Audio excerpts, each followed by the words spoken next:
محمدا رسول الله. Bismillahirrahmanirrahim. Assalamualaikum warahmatullahi wabarakatuh. Saudara-saudariku, bersyukur pada Allah Subhanahu wa taala. Alhamdulillah, sejauh ini kita telah mengeluarkan beberapa petunjuk-petunjuk dari hadis Nabi Muhammad SAW tentang tata cara penguatan iman. Dan sekaligus juga kita mendapatkan parameter-parameter kekuatan iman. Baik dari keterangan berupa penjelasan-penjelasan yang hadir di dalamnya motivasi, keterkaitan dengan esensi kehidupan, pun demikian juga implementasinya yang nampak berupa contoh-contoh kehidupan yang terminiasikan di kehidupan masa lalu dari kalangan sahabat yang berinteraksi langsung dengan Rasulullah SAW dan menjadi kurikulum yang diwariskan pada setiap generasi, dan di setiap generasi itu menghasilkan kualitas yang serupa atau boleh jadi setidaknya mendekati pada hal-hal yang dinilai baik oleh Allah Subhanahu wa taala. Saya ingin berikan dulu beberapa gambaran penting dari apa yang telah kita pelajari, aspek-aspek yang telah kita dapati terkait dengan pembahasan tentang iman ini, dan khususnya pada pokoknya yang dikenal dengan rukunnya atau simpulnya. Dan sekali lagi, saya tidak bosan untuk mengingatkan bahwa simpul iman, rukun iman adalah inti kehidupan kita. Saya ulangi, simpul iman, rukun iman adalah inti kehidupan kita. Karena dari titik inilah kemudian cahaya kehidupan lahir, generator kehidupan yang menggerakkan sampai ke unsur terluar dari tubuh kita. Jadi fisik kita, baik dari ujung kepala sampai ujung kaki, puncak kegiatannya, aktivitasnya, perilakunya, itu digerakkan oleh ini. Ya, simpul iman, rukun iman. Ini pondasi tubuh kita yang sesungguhnya ada di sini. Pondasi kehidupan kita ada di sini. Pondasi amal kita ada di sini. Bila goyah pondasinya, lemah, atau bahkan tidak terbangun dengan sempurna dan membangun pondasi lain, ya di titik lain sebagai paradoks dari tempat bernaungnya iman, yaitu jiwa takwa, dan paradoksnya adalah fujur. Jika itu yang jadikan pondasi, maka rusaklah kemudian bagian kehidupan kita. Dan kita telah ketahui bahwa iman bersemayam di dalam bagian jiwa takwa. Takwa berada bersamaan dengan fujur di nafas. Nafas berada dalam qalbu. Qalbu berada dalam sodrun, jamaknya disebut dengan sudur. Ini yang memberikan pancaran cahaya kepada bagian tubuh kita yang diikat oleh akal dan dipancarkan ke seluruh bagian tubuh kita untuk berekspresi, beraktivitas, berperilaku. Karena itu, baik nafas ataupun qalbu ataupun sadrun, itu tiga nama, tiga diksi yang menunjuk kepada tempat berlangsungnya cahaya iman yang dimaksudkan. Dan bila dimaksudkan itu, disebut itu baik dalam Al-Quran, hadis-hadis Nabi Muhammad SAW, maka tiada lain keseluruhannya adalah menunjuk perjalanan inti kehidupan ini. Jadi ketika Rasulullah SAW mengatakan, ala wa inna fil jasadi mudghatan idza salahat salahal jasadu kullu wa idza fasadat fasadal jasadu kullu ala wahyal qalbu. Ketahuilah, pahamilah, ya kan? Nabi memberikan penegasan karena ala itu bukan sekedar huruf untuk ikhbar, menyampaikan informasi, tapi juga bermakna taukid, untuk menguatkan sebuah pesan dan menegaskannya. Ketahuilah, kata Nabi SAW, saya tegaskan, dalam jiwa kita ada satu bagian, ya, yang bila bagian itu baik, maka akan memberikan pengaruh kepada baiknya seluruh elemen tubuh. Tapi bila bagian itu rusak, bermasalah, maka akan rusak pula bagian-bagian tubuh yang dimaksudkan. Yang dimaksud oleh Rasulullah, ala wahyal qalbu, itulah qalbu. Ya, bila disebutkan qalbu sekali lagi, ataupun nafsu, an-nafs gitu kan, ataupun juga sadrun, itu yang dimaksud pancaran dari keimanan. Jadi kalau ini rusak, iman yang berada di jiwa takwa, takwanya rusak, ya kan? Spirit-spirit kebaikannya, pancaran-pancaran kemuliaannya rusak, bermasalah, sinyalnya tidak muncul. Bila sinyalnya tidak muncul, yang lainnya akan muncul. Kan? Bila yang lain yang muncul, tiada lain adalah fujur. Sedangkan fujur dikelolanya seharusnya menjadi support, katalis untuk jiwa takwa, tapi kalau berdiri sendiri, dia akan diwaswasi oleh syaitan dan mengeluarkan perbuatan yang disebut dengan su. Nah, konsepsi ini kita telah dapati penjelasannya secara sempurna dan tidak ada yang menjelaskan secara detail dan sempurna ya kecuali yang maha mengetahuinya. Dan yang maha mengetahui sudah barang tentu yang menciptakannya. Ya, yang menciptakan itu yang bisa menjelaskan dengan sempurna, dan tidak ada keterangan sempurna yang kita dapati sampai sejauh ini dengan membandingkan di referensi lain kecuali dalam Al-Quran dan hadis Nabi Muhammad SAW. Sedangkan Al-Quran difirmankan oleh Allah. Karena itu tegas Allah mengatakan dalam Al-Quran bahwa Allah adalah sang pencipta, Khaliq, inni Khaliq. Demikian kata Allah Subhanahu wa taala, dan menugaskan setiap rasul, puncaknya Rasulullah Muhammad SAW, untuk menjelaskan kandungan-kandungan wahyunya. Rasulullah Muhammad SAW diperintahkan untuk menjelaskan kandungan dari Al-Quran. Karena itu, tidak ada penjelasan yang paling sempurna yang sekaligus menguatkan ketuhanan Allah Subhanahu wa taala, kerasulan Muhammad SAW, yang bila keduanya kita gabungkan dengan mengakui Allah sebagai Tuhan yang hak, yang disembah, tiada Tuhan selain Allah, kemudian Muhammad SAW adalah utusan Allah, maka bila kita satukan pengakuan ini, kita katakan asyhadu an la ilaha illallah wa asyhadu anna Muhammadan Rasulullah. Karena itu, pengetahuan tentang hakikat, esensi berkehidupan seringkali mengantarkan pada orang-orang yang telah menemukannya untuk bersyahadat. Ya, dan yang ingin saya maksudkan adalah orang-orang yang seharusnya telah bersyahadat harus lebih dulu sampai ke sini. Karena itu, seluruh support dalam Al-Quran mengatakan pondasi keilmuan itu akan menguatkan keyakinan. Fa'lam annahu la ilaha illallah. Mesti punya ilmu. Ya, karena itu zikir terbesar, fa'lam, mesti punya ilmu untuk menetapkan la ilaha illallah. Jadi seorang yang telah bersyahadat, telah mengikrarkan, itu harus lebih dulu menguatkan hal-hal yang telah dia maksudkan, dia yakini dengan pokok keilmuan yang kuat. Alhamdulillah, sekali lagi telah mendapatkan penjelasan. Jadi penjelasannya telah kita dapatkan, deskripsinya. Baik berupa dalil, nakli. Nakli itu yang terkait dengan nas, ayat-ayat, hadis, dan sebagainya. Juga akli, logika. Ya, kita telah dapati dalil ini. Baik secara nakli, yang sumbernya kita temukan dalam Al-Quran. Juga hadis-hadis Nabi Muhammad SAW yang menjelaskan ini semua. Saya sudah terangkan Al-Quran dari awal pembahasan kita, bahkan saya sudah berikan referensi, ya kan? Dari kitab-kitabnya, buku-bukunya, kemudian juga yang menerangkan tentang ayat-ayat yang diturunkan untuk penguatan ini. Saking pentingnya ini, ya, dikuatkan dengan fase yang tidak sebentar, 10 tahun di fase Makkiyah itu, fase Mekah untuk penguatan ini, yang memang akan dibawa selama berkehidupan, ya? Dan kita tidak tahu di fase mana kita kembali kepada Allah. Kemudian juga penjelasan ini dituangkan dalam penjelasan Rasulullah SAW, baik perkataan, perbuatan, ketetapan, ataupun segala hal yang melekat pada keterangan beliau, disebut dengan hadis. Secara akli, logika, juga telah kita gambarkan rasionalisasinya. Ya, kita telah terangkan kenapa Allah kita jadikan satu Tuhan, satu-satunya Tuhan, dan menepikan yang lainnya. Ya, logikanya apa, rasionalitasnya apa, kenapa kita mesti bertuhan, kenapa kita mesti beragama, kenapa kita mesti memilih Islam, untuk menguatkan keyakinan kita. Ya, bukan untuk menyoal yang lain-lain, tapi untuk menguatkan keyakinan kita, kita mengkomparasikan, mendialogkan. Ya kan? Karena dengan dialog, komparasi itu kita temukan satu hakikat. Ya, Anda kalau ingin menemukan sesuatu yang paling bagus, kan Anda komparasikan. Ya, Anda ingin membeli sesuatu, beli kain, bahkan beli makanan. Begitu datang Anda ke toko, bukankah Anda akan melihat yang terbaik? Ya kan? Anda akan lihat, Anda akan bandingkan. Oh, ini yang paling bagus, Anda pilih, Anda cenderung kepadanya, Anda ingin dapati. Semaksimal mungkin ini Anda raih, ya kan? Kalau anggaran belum cukup, Anda coba kembali, dapatkan lagi, sehingga untuk mendapatkan kualitas yang lebih bagus. Ya, betapapun keadaan kita, fitrahnya ingin selalu mendapatkan yang terbaik, yang paling sempurna. Maka demikian kita pun berkeyakinan dengan dasar pengetahuan, kita mengkomparasikan kenapa memilih Islam. Ya, oh ini dijelaskan oleh Al-Quran, dijelaskan oleh hadis, nalar kita kemudian dipacu, distimulus untuk menyimpulkan dengan premis yang benar, silogisme yang benar, dilihat, oh iya, ini saya memilih Islam karena begini, dan bila dibandingkan, dikomparasikan dengan yang lain-lain, ditemukan seperti ini.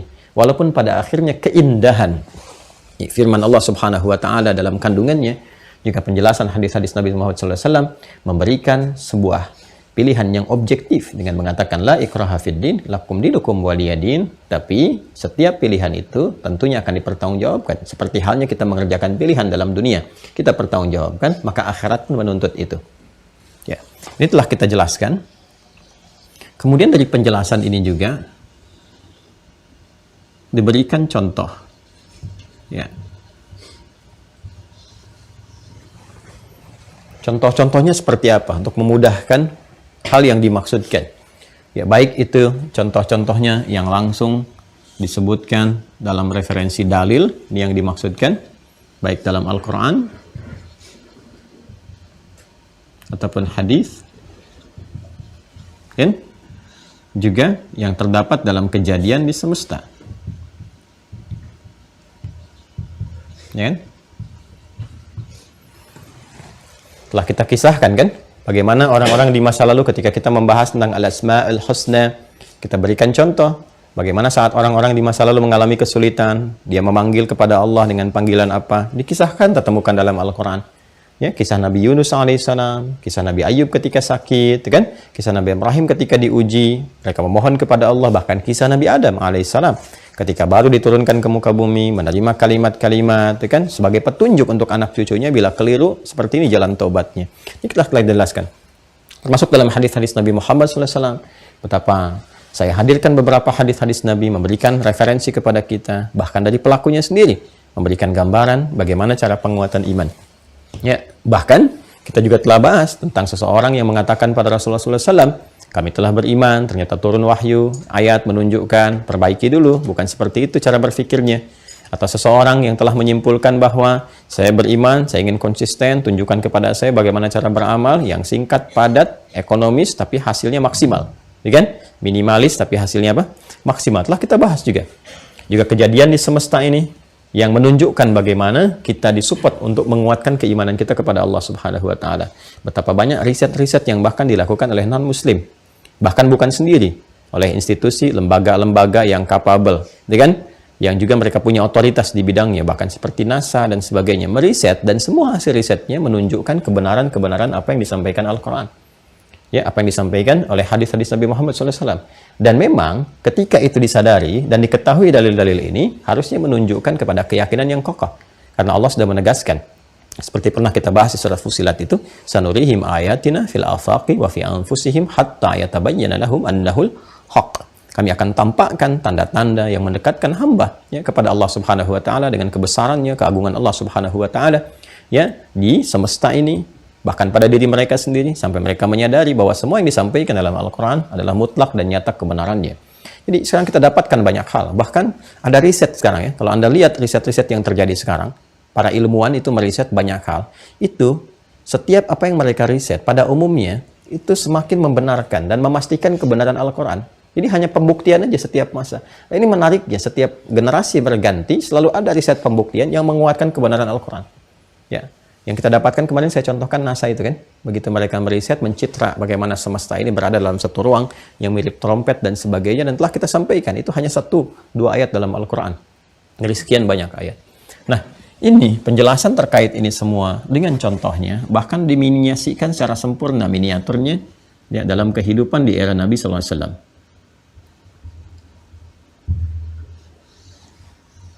Ditunjukkan di kehidupan di era Rasulullah Sallallahu Alaihi Wasallam. Sallallahu Alaihi Wasallam. Kita dapati bahwa ketika Nabi Muhammad Sallallahu Alaihi Wasallam memberikan bimbingan tentang ini semua, menerangkan kepada para sahabat, dan para sahabat ringan sekali untuk mengatakan sami'na wa ata'na. Dan seperti ringan lisannya mengatakan demikian, dan ringan pula tubuhnya mengeksekusi, mengamalkan. Jadi ada keselarasan antara ucapan dengan perbuatan. Jadi tidak mengatakan sami'na wa ata'na, kami dengar, kami taat, tapi tubuh respon, ya, lambat. Jadi lambat dalam respon, hanya memorinya yang kuat tapi perilakunya lambat. Ya, ini yang kemudian diperbaiki dalam era Rasulullah SAW, sehingga ada kesetaraan antara apa yang dikomitmenkan dalam jiwa, dipraktekkan di lisan, diucapkan, dan diterjemahkan lewat perilaku, perbuatan dari seluruh anggota tubuh. Maka apa yang dijelaskan oleh Rasulullah kepada umat beliau di era beliau yang dikenal dengan para sahabat itu, sahabat yang mulia, baik dari kalangan laki-laki ataupun perempuannya, ya, ini yang melahirkan satu kurikulum, teman-teman sekalian. Kurikulum kehidupan yang isinya berupa pedoman hidup. Ya, khususnya bagi setiap insan beriman. PHM, pedoman hidup mukmin, gitu kan? Nah, ini di sahabat ini, karena ini miniatur, miniasi contoh terbaik kehidupan kita, untuk seluruhnya tanpa kecuali. Karena ketika Allah menetapkan Rasulullah SAW untuk menjelaskan seluruh keterangan dimaksud, dalil-dalil, ya kan, memberikan contoh dan sebagainya, itu beliau disebutnya sebagai uswah. Laqad kana lakum fi Rasulillahi uswatun hasanah. Uswah hasanah. Ya. Artinya apapun yang dicontohkan oleh beliau, apapun yang ditunjukkan, diperintahkan, dilarang oleh beliau, ini adalah keteladanan terbaik untuk diikuti. Dan uswah hasanah ini bukan kemudian menetap pada satu pribadi saja. Gini. Ya, kalau pada pribadinya, maka yang akan disebutkan adalah sosoknya Muhammad. Tapi ketika disebutkan misi yang melekat kepadanya, risalahnya. Ya, perhatikan, Allah tidak mengatakan laqad kana lakum fi Muhammadin atau fi Ahmad, tidak. Allah mengatakan, Allah berfirman laqad kana lakum fi Rasulillah. Rasul, ya, baik-baik. Perhatikan, adalah tugas yang melekat ya kepada satu sosok yang diangkat oleh Allah Subhanahu wa taala dengan wahyu, dengan penetapan tertentu dari nabi menjadi rasul karena ada risalah yang diberikan sebagai misi, ya kan? Untuk ditebarkan, dijelaskan dan seterusnya sebagai pedoman bagi umatnya, maka risalah ini yang menjadikan pemiliknya menjadi rasul. Jadi karena sifat risalahnya. Nah, karena sifat risalahnya itu artinya apa? Risalah ini Allah sifati ketika diresapkan pada kehidupan Rasulullah SAW, maka seluruh apa yang dikerjakan oleh Nabi SAW, ya kan? Dan tentunya berdasarkan panduan risalah ini dipraktekkan kepada para sahabat, ini menjadi kurikulum ini. Jadi yang pentingnya inilah uswah hasanah. Risalah inilah yang menjadi kurikulum pedoman hidup bagi setiap manusia umumnya, khususnya insan beriman. Ini sesungguhnya uswah hasanah. Jadi mau diambil dari bagian manapun pasti jadi teladan. Karena risalahnya sendiri sudah teladan. Ya kan? Risalahnya sudah uswah hasanah. Jadi kalau kita ambil apapun bagian dari risalah ini yang dijelaskan, dicontohkan oleh Rasulullah SAW, ya, dan buktinya ini, miniaturnya, ada buktinya. Ini pasti akan melahirkan insan-insan terbaik, ya? Karena iman itu kan support kebaikan. Konsepsi awalnya iman support kebaikan. Kemuliaan, kebaikan, kecemerlangan, cahaya, ya, aura-aura mulia, sumbernya dari sini semua. Karena itu saat ini dipraktekkan, ini yang tadinya hidup dalam suasana jahiliyah, bertransformasi menjadi apa? Khair ummah.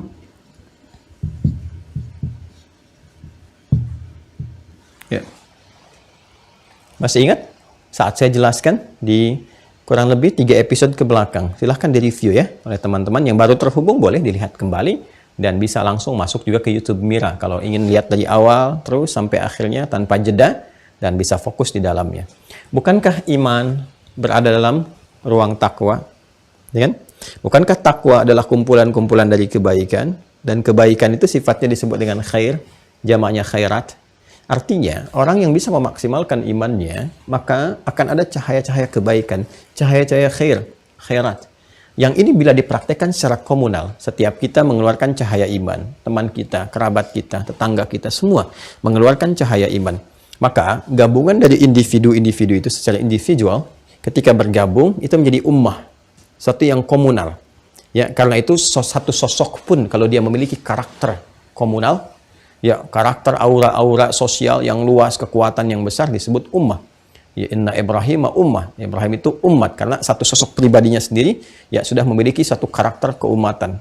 Ya, pengaruh yang besar.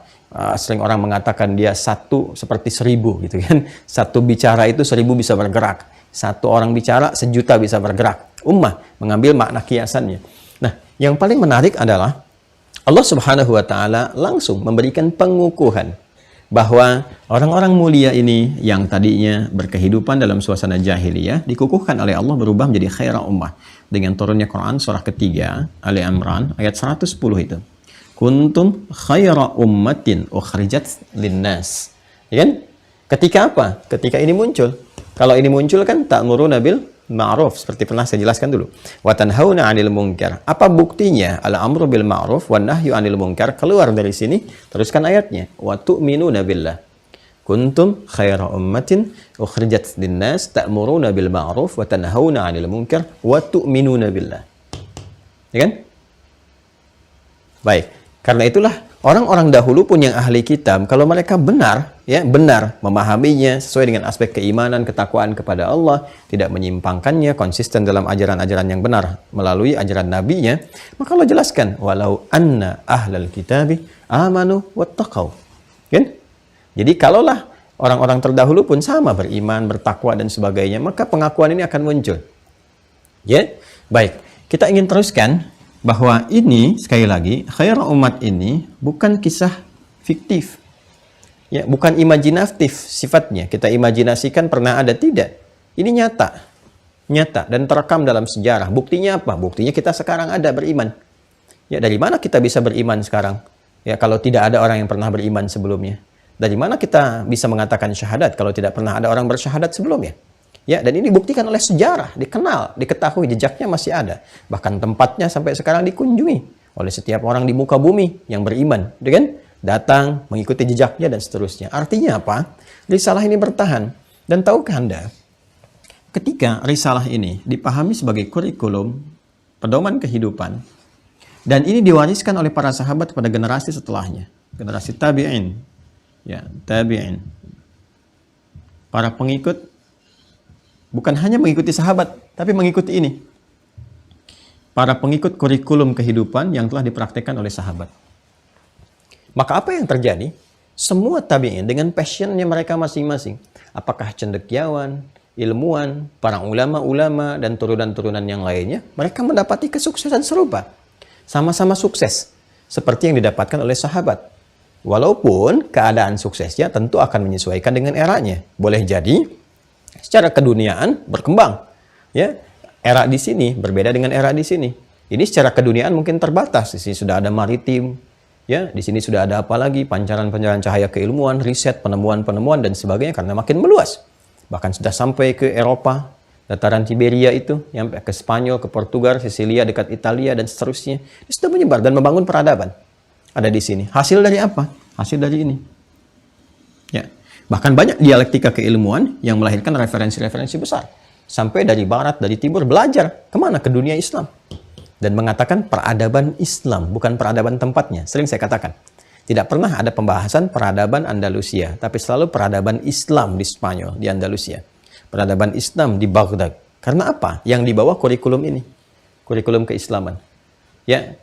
Sedangkan dari aspek spiritual, ketaatan, tentu siapa yang lebih dekat ke era Nabi itu yang paling utama. Nggak ada yang bisa mengalahkan. Sahabat, akhlaknya, kemuliaannya, ibadahnya lebih unggul dibandingkan dengan tabi'in karena lebih dekat ke sini. Ya kan?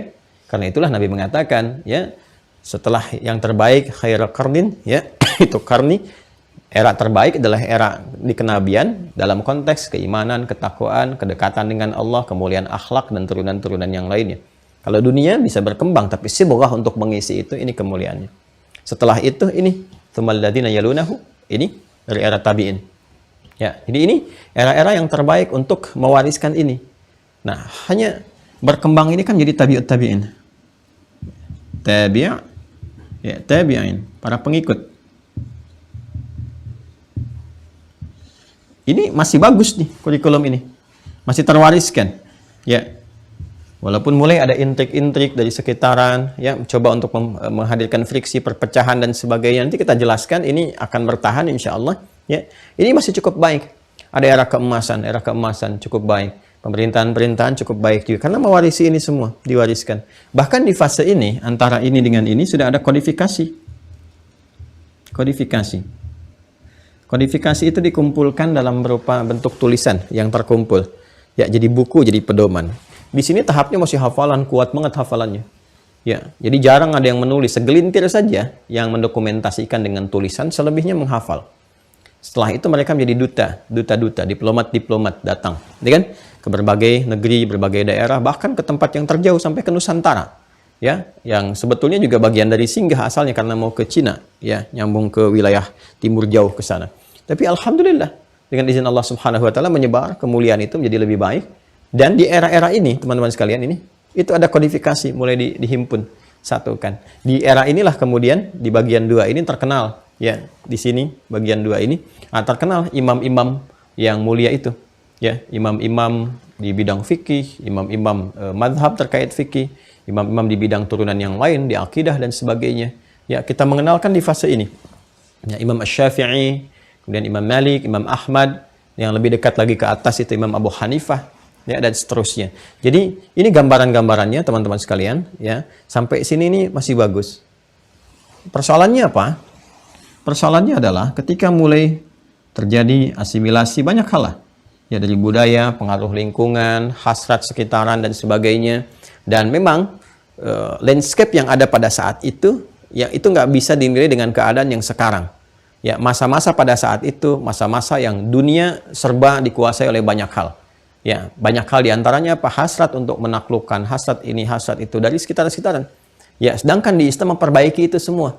Islam, ya, memperbaiki hasrat manusia untuk berperang, ketamakan, ini itu, untuk membuka, mencerahkan. Ya, bukan seperti itu caranya. Ya, caranya adalah memberikan kesejahteraan, kemakmuran, kebaikan dan sebagainya. Bukan hanya merampas, membunuh. Ya, ada yang mengambil alih status, bahkan ya dalam status bukan hanya sosial, tapi status kerumah tanggaan, bagaimana suaminya dibunuh, istrinya diambil dan sebagainya, itu kan masih berlangsung pada saat-saat itu. Islam datang membawa pencerahan, meluruskan itu semua dengan kebaikan-kebaikan. Ya, cuma kan tidak semua bisa tercover pada saat itu karena kondisi-kondisi umat Islam sendiri ternyata yang ketika mendapatkan kemuliaan dengan kurikulum ini justru diarahkan untuk hal-hal yang terkait dengan duniawi. Karena itu di Spanyol menjadi melemah, kan? Di Baghdad juga jadi melemah. Intinya apa? Saya ingin katakan begini, ketika kurikulum ini mulai ditinggalkan, yang bersumber dari sini, ya, khususnya dari Al-Quran, dari Sunnah, kan? Al-Quran dengan hadis ini. Ini kan penguat saja. Ini sumber hukum, ya. Ini penguat hukum, ini penjelasnya. Ini referensinya kurikulum dari sini. Ketika ini mulai bergeser ditinggalkan karena cenderung ke duniawi, tabi'ul atba, maksudnya tabi'ul atba. Kalau ini kan tabi'un, tabi'ut tabi'in, ini al-atba, ya, atau al-atba. Umumnya seperti ini. Atau tabi'ul atba, para pengikut lagi. Ya, ini ke kita, sampai ke kita. Kualitas yang di sini dengan ini berbeda. Ini lebih jauh lagi dengan ini. Apalagi dengan yang ini. Kalau yang ini murni sami'na wa ata'na, apa yang didengar, ditaati, dipraktekkan langsung, nggak usah banyak tanya. Ya. Jadi ketika diperintahkan, perintahkan sholat, nggak ada banyak tanya. Ya, udah dikerjakan aja sholat. Yang di sini diperintahkan sholat masih nanya, emang dalilnya ada di Quran. Ini kualitasnya beda. Ini diperintahkan 5 waktu, kami dengar, kami kerjakan. Nggak mungkin dikerjakan kalau nggak ada perintahnya, ya kan? Yang di sini diperintahkan masih nanya, emang 5 waktu ada dalam Quran. Tuh, jadi kualitasnya udah berbeda. Di sini diperintahkan muliakan para perempuan, ya kan? Yang tadinya dicampakkan, nggak boleh dapat warisan. Mulai sekarang turun ayat, ya. Mulai sekarang berikan warisan kepada mereka. Ini berikan yang berkeadilan, karena tugas mereka seperti ini, bagiannya seperti ini. Ini diperintahkan masih nanya, kenapa nggak 1:1? Kenapa 1:2? Jadi di sini sami'na wa ata'na, yang di sini sami'na wa nanyaina, gitu. Sami'na wa sa'alna, gitu kan? Kami dengar, kami tanyakan. Ini kan kami dengar, kami taati. Kami sini kami dengar, kami tanya, gitu. Ini masalah. Kenapa? Karena ada reduksi di sini. Harusnya kembali, gitu kan? Karena itulah kemudian yang menjadi penting bagi kita adalah karena kita nggak bisa mengakses langsung ke sini.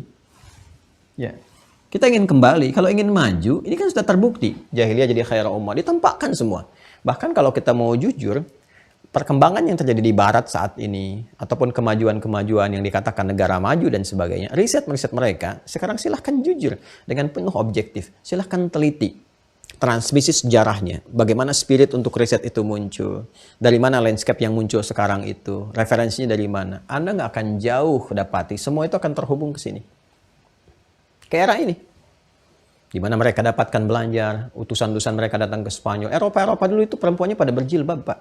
Karena tesis Ibnu Khaldun mengatakan orang-orang yang berada di bawah garis kemajuan itu berada inferior, cenderung ingin meniru sosok yang majunya, kebudayaan yang majunya itu. Dulu maju, orang-orang Islam maju di Eropa, di Timur, di Barat pada maju, maka terpukau, kagum orang-orang sekitarannya. Eropa itu belum ada apa-apanya dulu. Ya, maka mereka pun bangga mengenakan pakaian-pakaian Islami yang berkerudung, laki-lakinya pada berjubah, ratu-ratu itu berjilbab, berkerudung paling minimal lah. Silakan Anda cek ratu-ratu Eropa masa lalu, rata-rata berkerudung. Ya, karena apa? Itu kebanggaan, kekaguman, stylenya begitu. Ya, ketika tertukar semuanya, ya kan? Dalam konteks apa? Mereka mengambil kurikulum ini terkait keduniaannya saja, ya, dengan melepaskan sisi-sisi keagamaannya atau hal-hal spiritualnya, keislamannya, dapat kemajuan dunianya. Ya kan?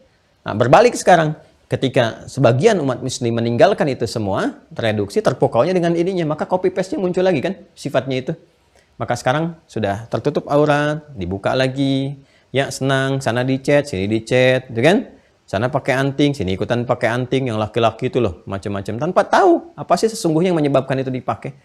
Ya, saya baru tahu belakangan kalau ada yang kemudian dilubangi itu satu, ternyata laki-laki itu tanda salah satunya, walau mungkin tidak semuanya, itu tanda bagi homo. Ya, jadi kalau dua-duanya sudah digunakan begini, homo ini sudah bergaul dengan homo yang lain gitu kan. Nah, ini ada orang-orang yang latah saja copy paste. Cepat kaget, gampang kagum gitu. Ada ini cepat, ada ini cepat. Jadi seakan-akan jadi tanda kemajuan. Padahal boleh jadi di tempat yang bersangkutan itu tanda kerusakan. Ya, dan seterusnya. Nah, inilah yang menjadikan kita mesti coba meriset kembali, melihat dengan jernih, pikiran yang jernih, landscape yang luas, membaca sejarah. Makanya penting belajar sejarah. Ya, jadi jas merah, jangan lupakan sejarah itu bagi umat Islam kembali ke sini ke awal. Dilihat. Ya, kemajuan, keemasan, kemuliaan, dan beruntungnya kita, alhamdulillah Allah menjaga kita, ini sudah terkodifikasikan. Sekarang mau cari alasan apa lagi? Sahabat tuh memburu Al-Quran 23 tahun lebih, kurang lebih 23 tahun lah di era Nabi SAW. Berjuangnya luar biasa menghadapi persekusi, bahkan eksekusi dan sebagainya. Kurang lebih selama berapa? 23 tahun masa turunnya wahyu. Kita sekarang udah komplit 30 juz Al-Quran. Para penghafalnya udah banyak, guru-guru banyak bersanad, kemudian mushaf sudah bertebaran, dicetak dengan berbagai ragam dan sebagainya. Ya, terus dengan cara apa lagi? Mesti menjadikan jiwa kita tersentuh untuk mengaksesnya. Semua sudah ada. Dan hisabnya akan semakin berat. Awas hati-hati, semakin kokoh loh hisabnya. Orang dulu mungkin bisa berkata, ya Allah, saya ingin mengakses Al-Quran, tapi saya nggak bisa berjumpa dengan Rasulullah. Zaman saya belum ada Google, ya Allah. Zaman saya belum ada perangkat ini, ojek online, mobil online, macam-macam. Nggak bisa saya ke Mekah seperti itu saja. Ada keterbatasan dan sebagainya. Anda sekarang ketik di handphone Anda, install, sudah ada Al-Quran sendiri. Mau cari guru yang mana, di YouTube pun sudah ada juga. Anda mau ikuti belajar, tersebar. Maka bagaimana ketika Allah bertanya di hari kiamat nanti? Ya, kenapa aku sudah berikan lewat fasilitas begini, kamu nggak akses juga? Semuanya ada. Dan semua diberikan untuk kemajuan kita, kemuliaan kita. Ya, pun demikian hadis-hadis Nabi Muhammad SAW. Dulu orang berburu hadis itu datang. Sahabat Abu Hurairah datang ke Al-Madinah, itu kan mencari dalam lelah, dalam macam-macam. Ya, dan terkenal sekali bagaimana Imam Ahmad menjadi kuli di pasar hanya untuk mendapatkan biaya supaya bisa mencari hadis Nabi lagi. Bagaimana Imam Al-Bukhari ya mencari-cari hadis-hadis Rasulullah. Demikian pula orang-orang yang terbaik di masa lalu itu. Sekarang dikumpulkan dalam bentuk kitab-kitab, semuanya ada di situ. Tinggal akses saja. Jadi sudah lengkap. Karena itu, syiar, kan ajakan-ajakan untuk kembali. Ayo kembali yuk, kemana? Ke sini nih, ke Al-Quran. Ini ke hadis. Kembali maksudnya kembali gali lagi, hidupkan lagi. Sesuai passion kita, keluarkan jadi kurikulum kehidupan. Ayo keluarkan lagi. Kan? Yang pokok dulu tuh, pokok terkait dengan ibadah apa? Semua rata. Karena semua sholat, mau presiden, ya gubernur, bupati, menteri, terus juga hartawan, dengan kita pengajar, rakyat, semuanya. Semua kan sholat juga kalau dia beriman. Keluarkan fikihnya, zakat keluarkan fikihnya, nanti sesuai profesi masing-masing keluarkan. Dan alhamdulillah, bersyukurnya kita kepada Allah Subhanahu wa Ta'ala, di dalam semua referensi ini, sumber utama dalam berkehidupan, ini referensi hidup utama kita, bahkan pedoman kurikulum hidup, semua dijelaskan. Dan kita telah mendapati urutan ini semua sampai kita hadirkan bagian dari kurikulum ini. Kurikulum pertamanya adalah tentang penguatan-penguatan iman. Ya, sudah berapa poin kita hadirkan kemarin demi melahirkan akhlak yang mulia dari sifat haya, ya, kemudian menjaga lisan, menjaga tangan, sikap berbagi, menebarkan kedamaian, dengan menghadirkan halawatul iman, menjadikan Allah dan Rasulnya sebagai cinta pertama, mencintai siapapun terkait dengan kita karena Allah, dan tidak menyukai kita terlibat dalam keburukan. Ya, sampai kita mendapati contoh-contoh dari kaum Ansar dan Muhajirin yang menghadirkan detil-detil yang bisa kita tiru. Nah, di pembahasan yang saya ingin maksudkan adalah poin-poin yang telah kita uraikan, uraian kurikulum ini, uraian kurikulum pada penguatan iman ini yang coba kita buatkan dalam bentuk tabel-tabel kehidupan. Ya, karena itu kami sajikan loh yang buku catatan penuntut ilmu itu. Yang ini kan saat Anda masuk ke Mira itu kan diantaranya ada ini. Dan ada bagian tulisan itu. Ya kan? Nah, coba atau notes ya, sifatnya notes itu kami berikan itu supaya Anda bisa menulis. Menghadirkan ini semua. Lalu satu-satu keluarkan, bikin kertas. Ya, kami pun demikian. Saya ke anak-anak juga, umumnya kita ajarkan tuliskan. Baik itu ngaji, kita tuliskan dalam bentuk kertas. Jadi mulai huruf, tunjukkan. Nggak ada salahnya kita keluarkan satu-satu untuk evaluasi. Kita hadirkan. Nah, orang yang sudah mengetahui ini, tahu ini semua, dan esensi kehidupannya tahu ada dalam iman. Sedangkan iman, saya turunkan ke sini. Iman tempatnya ada di takwa. Takwa tempatnya ada di nafas. Nafas tempatnya ada di kalbu. Ini yang inti kan? Dan sebelum dia keluar gerbang akhirnya kalbu, tempatnya ada di sadron atau jamaknya sudur. Baru diteruskan kepada akal, baru diteruskan kepada jawarih untuk dieksekusi. Ya kan? Jadi semua intinya ada di sini sebelum gerbang keluar. Karena itu setan menggoda di sini was-wasnya. Ya, supaya apa? Yang masuk dari sini gerbangnya dibuka, langsung dicemari, yang keluar dari sini pun diprovokasi. Alladzi yuwaswisu fi sudurin nas. Intinya ada di sini.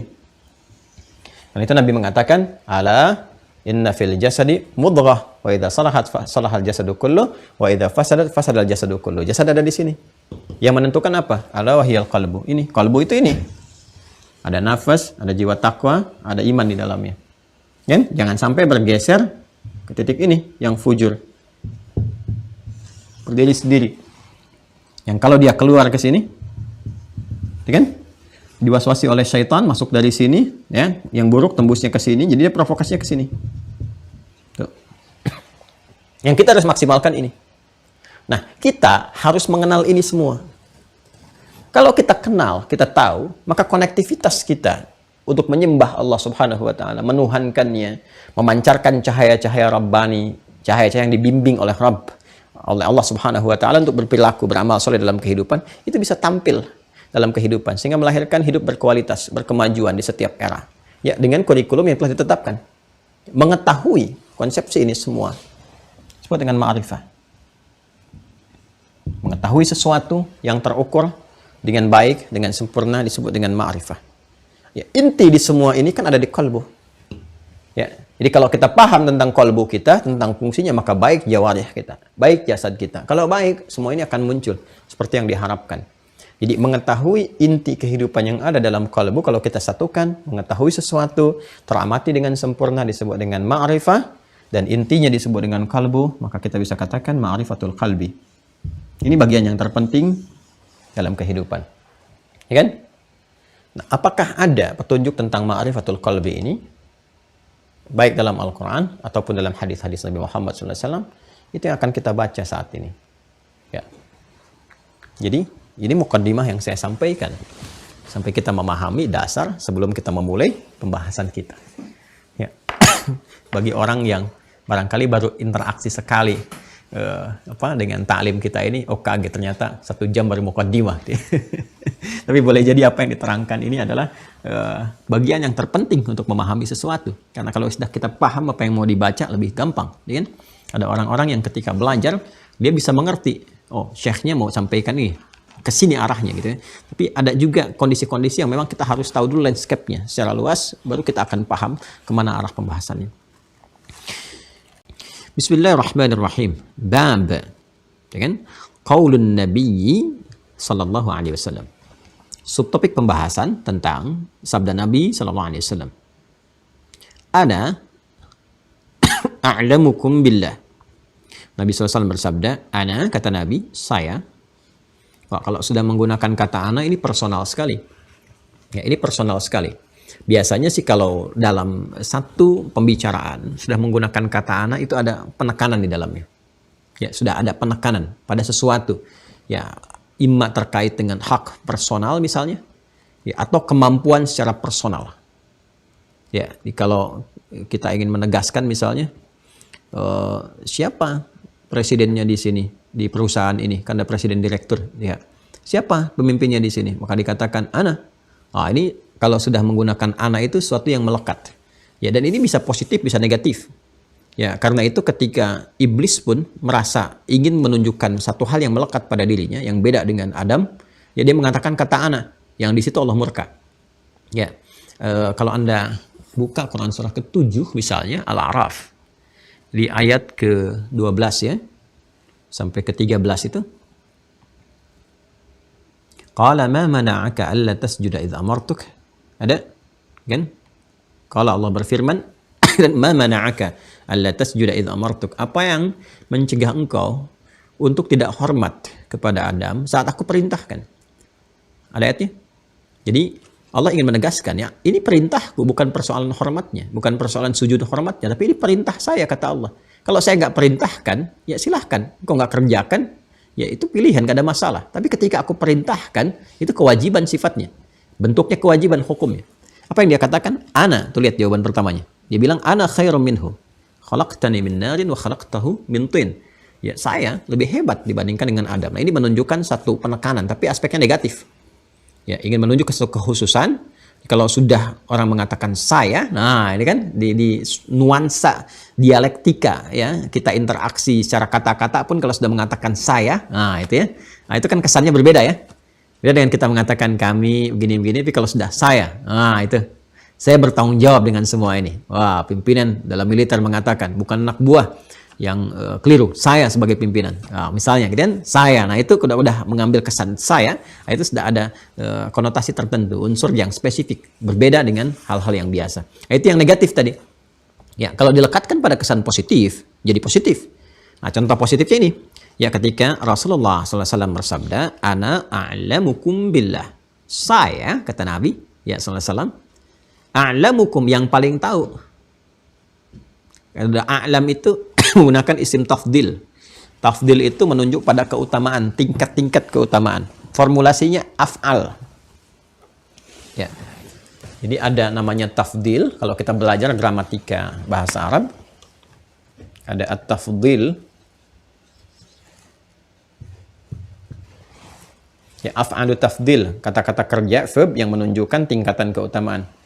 Ada nanti sirah mubalaghah, atau jamaknya aja siyarun mubalaghah. Siyar mubalaghah.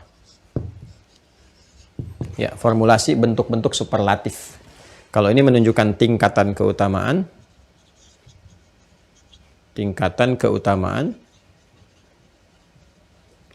formulasinya af'al. Af'al. Ya kan? AA gitu kan? Ya, kalau karena tafdil itu dari kata fadlun, utama, faddala yufaddilu. Kalau kita ingin menggambarkan afdol, afdol itu yang paling utama, makanya sudah jadi bahasa Indonesia kan. Ini lebih afdol nih, kalau sudah pakai afdol nggak usah pakai lebih sebetulnya. Ya, ya, kalau sudah pakai afdol nggak usah pakai lebih, kan? Sama dengan Gunung Fujiyama, kan? Itu gunung-gunung Yama, gunung Fuji, dia. Ya ini afdol, afdol itu sudah lebih utama. Sudah? Baik, ya ini formulasinya af'al. Seperti misalnya karuma mulia. Karuma mulia. Lebih mulia tinggal tambahkan ini formulasinya hamzah di depannya. A. Tambahin aja A begini. Karena ini afdal, af'al. Harokatnya sesuaikan aja dengan di atas. Makanya disebut formula. Nih, karuma tambahkan hamzah depannya. Setiap kalimat asalnya 3 huruf, tambahkan hamzah di depan. Sesuaikan formulasi dengan di atas. Di atas A, ini A. Kan? Ininya sukun, ini sukun. Ini fathah, fathah. Jadi akram. Ya kan? Akramu.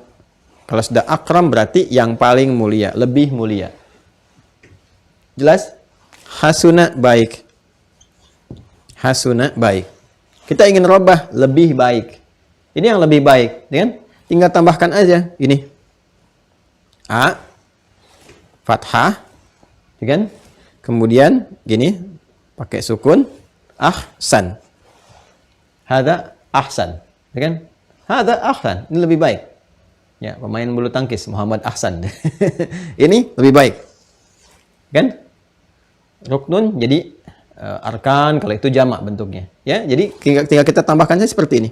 Hasuna ahsan, akrama akram. Ya. Kita tambahkan juga misalnya alima, mengetahui. Ya. Nah, kalau kita ingin tambahkan yang lebih mengetahui, ya kan? Yang lebih mengetahui, lebih di atas segalanya, misalnya lebih tinggi lagi, lebih terus ke atas, maka tinggal tambahkan ini bentuk tafdil, af'alu tafdil. Ini A, tambahkan depannya, pindahkan harokatnya ke depan, ini sukunkan, ini fathahkan. Seperti di atas lah. Af'al, a'lam. Maka kita katakan wallahu a'lam. Allah lebih tahu tentang hal ini, menunjuk pada keutamaan. Ya, belajar sedikit ya bahasa Arab ya. Nah, ini menunjukkan ini bentuk tafdil keutamaan. Nanti ada yang bentuknya superlatif. Superlatif itu menunjuk makna sangat ya, lebih tinggi lagi, lebih besar lagi. Formulasinya ini macam-macam. Seperti ada u'an, ya u'an, gufran. Ya, kalau sudah ghafara mengampuni, gufran yang banyak sekali ampunannya. Rahimah menyayangi, rahman yang banyak sekali kasih sayangnya, tak terbatas. Ada yang bentuknya nanti fa'il, seperti rahim, alim, sami'. Kalau itu diartikan maha. Kalau sudah superlatif kan maha. Ya. Sami' maha mendengar, basir maha mengawasi, alim maha mengetahui. Jelas ya? Ini gambarannya. Nah, saya menjelaskan ini untuk menunjukkan sabda Nabi tadi, ana a'lamukum, a'lam menggunakan tafdil kan? Saya, kata Nabi SAW, udah personal sifatnya nih, a'lamukum, ya, yang lebih tahu kum daripada kalian billah terhadap Allah Subhanahu wa taala. Ya wajar lah, beliau kan nabi rasul, pasti lebih tahu tentang Allah, segala hal yang terkait dengan hukum-hukum yang Allah perintahkan, ya segala hal yang bahkan tidak kita ketahui, kan? Lebih tahu daripada kita. Nah, ini menariknya kalimat ini ingin menerangkan apa gitu. Nabi itu kan nggak usah menyampaikan ini, nggak menyampaikan demikian pun kata-katanya kita pasti sudah memahami bahwa beliau itu lebih tahu tentang segala hal terkait dengan Allah, hukumnya, perintahnya, larangannya, atau hal-hal yang tidak kita ketahui tentangnya. Sudah otomatis, karena beliau nabi, beliau rasul. Tapi kenapa sampai mengatakan begini gitu? Ya, jadi kalau Nabi sudah mengatakan, ana atsqakum, saya yang paling takwa di antara kalian, saya yang paling tahu terhadap Allah dibandingkan kalian, pasti ada sesuatu. Ya, pasti ada sesuatu. Persis seperti ada orang yang datang kepada Rasulullah SAW gitu kan, 3 golongan itu kan, 3 orang. Yang mengatakan satu, tiga-tiganya motivasinya bagus. Pengen taat, pengen meningkatkan takwa. Yang satu mengatakan saking pengennya terus ibadah, saking cintanya dengan Allah, kan? Dan Rasulnya, pengen maksimal ibadah, pengen maksimal semampu dia selama hidup. Ada yang satu mengatakan saya nggak pengen nikah, kan? Yang satu mengatakan saya akan puasa terus.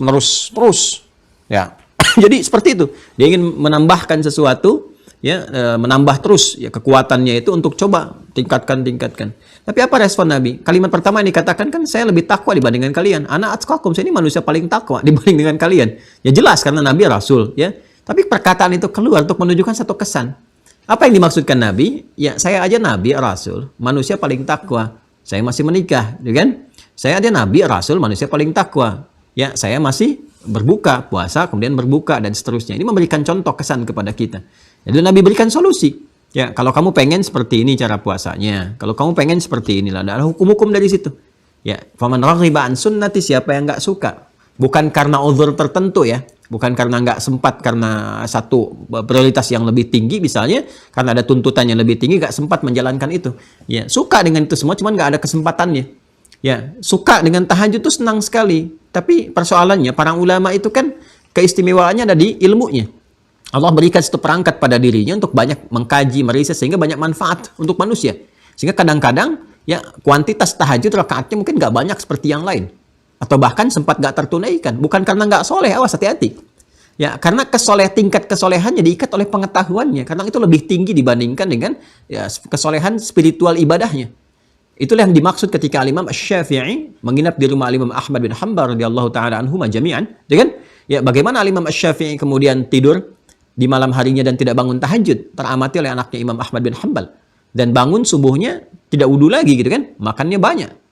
Jadi konfirmasi kepada ayahnya Imam Ahmad, kenapa ini guru engkau selalu mendoakan, menyanjung beliau, tapi kok nggak lebih soleh daripada anda katanya. Nggak lebih soleh daripada ayah, malamnya nggak tahajud, subuhan nggak wudu lagi. Ya, bapaknya mengatakan tidak baik ya, kalau dalam bahasa kita jangan bersuudzon. Ya, coba ditanyakan aja ya ke Syekh langsung. Tanya kepada Imam Syafi'i. Ketika dikonfirmasi kenapa makannya banyak, kata beliau, Masya Allah, nggak ada yang lebih soleh di tempat ini kecuali bapakmu ini. Mumpung ada di tempat orang soleh, saya makan banyak. Kapan lagi dapat makanan yang paling halal ini? Karena orang soleh itu pasti menjaga, pasti wara. Nggak mungkin ada yang haram masuk, dia pasti jaga itu. Ya, ini kan energi ini. Imam Syafi'i melihat ini energi kebaikan. Di dalamnya ada keberkahan, maka saya ingin cari berkahnya. Itu tawaduknya guru itu. Malam-malam kenapa nggak tahajud? Bapak saya tahajud. Ya bapakmu kan soleh sendiri katanya. Dalam tanda petik ya. Ya bapakmu tahajud, sholat bagus. Tapi tahajud untuk siapa? Untuk pribadinya sendiri. Ya, bukankah kamu sholat untuk pribadi kamu, katanya?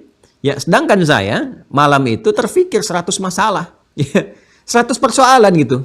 Jadi begitu sedang mau rehat sebentar, itu terfikir persoalan-persoalan umat itu. Langsung ketika terfikir, nah itu kan keistimewaan ulama di situ.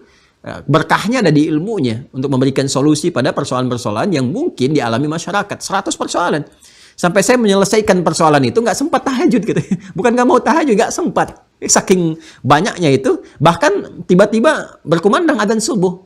Ya, karena menyelesaikan itu semua, terjaga wudhu saya. Karena itu saya nggak sempat wudhu lagi. Emang kenapa? Karena emang wudhunya masih ada.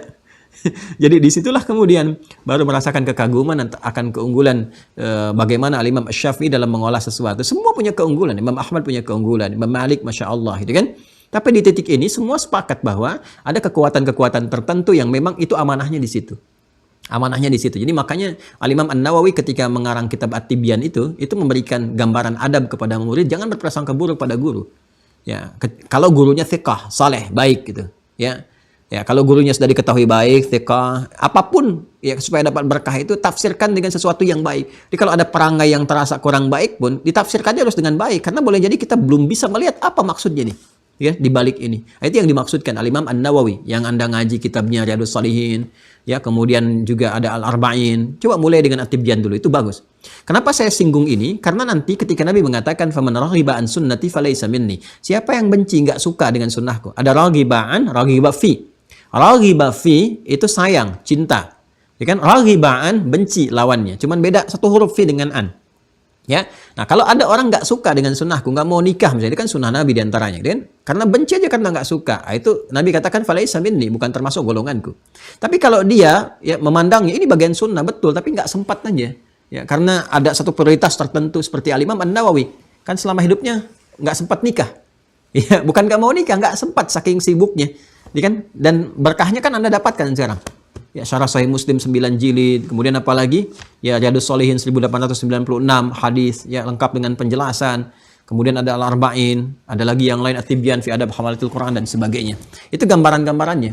Nah, jadi kalau ada kalimat Nabi mengatakan ana atqakum, saya yang paling takwa dan sebagainya, ini ingin menunjukkan hikmah penekanan ya pada orang-orang yang mungkin dalam memahami sesuatu belum sempurna. Ya, sehingga karena ketidaksempurnaan ini, belum sempurnaan ini, mesti disempurnakan penjelasannya.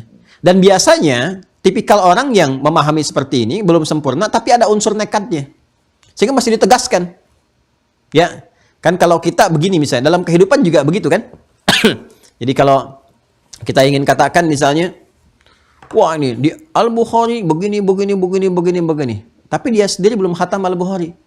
Dan pemahamannya belum sempurna. Maka yang telah hatam mengatakan, hei, saya aja yang udah hatam 16 kali Sahih Al-Bukhari, pemahamannya nggak seperti Anda ini.